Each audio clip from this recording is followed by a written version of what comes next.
आखिर राजनीति में जाति से बढ़कर कुछ होता है क्या? जरूर होता होगा, कुछ तो होता होगा जिस वजह से हनुमान बेनीवाल दिल्ली यूनिवर्सिटी में अपनी जाति की, अपने राजस्थान की छोरी को सपोर्ट ना करके निर्दलीय को सपोर्ट कर रहे हैं।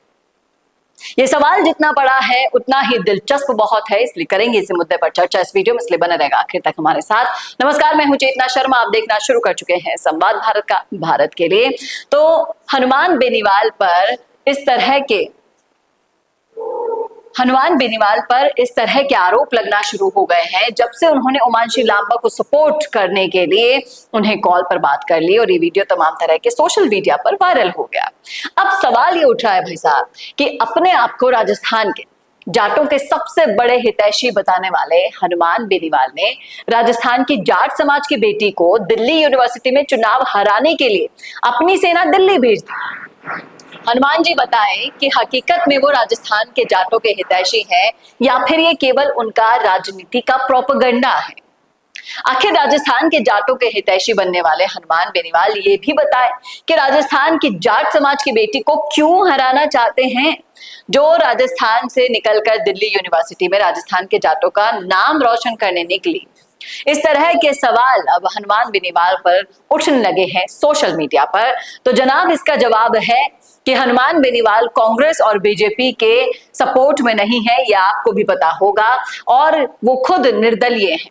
निर्दलीय होकर वो उमांशी लांबा को सपोर्ट करने निकले हैं, इसीलिए क्योंकि वो नहीं चाहते कि कांग्रेस और बीजेपी का जो छात्र वोट बैंक, छात्र राजनीति में भी कोई वर्चस्व कायम रहे, वहां पर भी निर्दलियों का राज रहे। अब जिस तरीके से इन पर सवाल जो उठे हैं वो तो दिलचस्प है ही, लेकिन यहाँ लोग इस सवाल के जवाब में किस तरीके से बात कर रहे हैं वो भी दिलचस्प है। कई लोग कहते हैं कि पायलट को देखकर ही ये सब के सब मैदान में कूद पड़े हैं, फिर चाहे से वो हनुमान बेनीवाल हो, नरेश मीणा हो, या फिर हो मानविंदर जसोल और किरोड़ी लाल मीणा। सारे के सारे नेता जब से पायलट गए हैं तब से छात्र राजनीति में कूद पड़े हैं। जिस तरीके से लोग यही भी कह रहे हैं कि हम तो सही गलत सब देखते हैं, इसलिए नरेश की भी तारीफ करते हैं। अपनी जाति के अलावा कोई दूसरा पसंद नहीं हो तो आप उसे गलत नहीं कह सकते हैं। बहुत बड़ी बात यहाँ पर बोली है इन्होंने। और जिस तरीके से आवाज समाज के बच्चों को बिगाड़ने का काम कर रही है, समाज के बच्चों को आगे बढ़ाने का भी काम करती है। लोग ये बोल रहे हैं कि जिस तरह से सचिन पायलट वहां डीयू में गए, किसी गुर्जर को तो टिकट नहीं मिला, लेकिन वो अपनी पार्टी के लिए गए, इसलिए अपनी पार्टी को हमेशा सर्वोपरि उन्होंने रखा है। और जाटों के लिए जिस तरीके से यहाँ पर ये प्रश्न उठाए गए हैं उसको भी लोगों ने अलग अलग तरीके से ले लिया है। कई लोग कह रहे हैं कि कोई छात्र संगठन हमारा अलग से नहीं बना है जाटों का, इसलिए बीजेपी और कांग्रेस के खिलाफ हम लोग हैं। उमांशी लांबा भी जाट समाज से आती है, निर्दलीय चुनावी मैदान में है, इसीलिए उमांशी को हम सपोर्ट कर रहे हैं। अब यहाँ पर ये जो जातिगत मामला बढ़ता जा रहा है दिल्ली यूनिवर्सिटी को लेकर, जाट वर्सेस गुर्जर हो रहा है, जाट वर्सेस दूसरी जातियां हो रही है, इसको देखकर सोचने पर मजबूर हो गए हैं वो सभी लोग जो, देखिए, दो तरह की राय दी जा रही है। एक तरह के लोग वो हैं जो कह रहे हैं कि बड़े बड़े नेताओं को छात्र चुनाव में नहीं कूदना चाहिए, लेकिन जब से सचिन पायलट गए हैं तब से एक से बढ़कर एक नेता वहां पर इस चुनावी रण में कूद रहे हैं। अब हनुमान बेनीवाल की अपनी मर्जी है कि वो किसको सपोर्ट करे किसको नहीं, लेकिन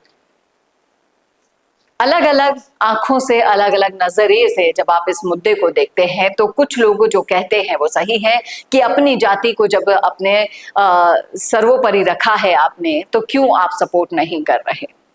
लेकिन इस क्यों का जवाब मैंने पहले भी दिया था, फिर से दे रही हूं कि हनुमान बेनीवाल नहीं चाहते कि कांग्रेस और बीजेपी छात्र राजनीति में भी हावी रहे, इसलिए उन्होंने निर्दलीय को सपोर्ट किया है। इसमें जिस तरीके से हमने बताया आपको कि वो भी जाट समाज से आती हैं और इसीलिए लांबा को सपोर्ट हनुमान बेनीवाल और उनकी पूरी सेना कर रही है।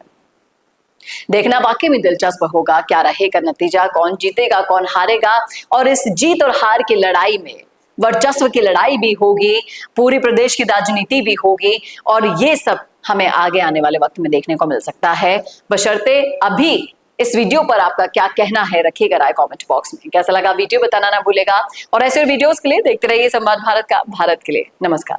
भारत का सबसे तेजी से बढ़ता हुआ डिजिटल न्यूज चैनल, जिसका परिवार 4,17,000 लोगों से भी ज्यादा बढ़ रहा है, वो संवाद न्यूज चाहता है हर जिले और हर राज्य में मीडिया पार्टनर्स। तो अगर आप बनना चाहते हैं संवाद न्यूज के पार्टनर्स, तो कांटेक्ट करें नीचे दिए गए नंबर्स पर। इसके अलावा अगर आप वीडियो एडिटर बनना चाहते हैं या फिर न्यूज इंडस्ट्री में बतौर इंटर्न सब सीखना चाहते हैं, तो संवाद न्यूज के जयपुर हेड ऑफिस में काम करने के लिए संपर्क करें स्क्रीन पर दिए गए नंबर पर।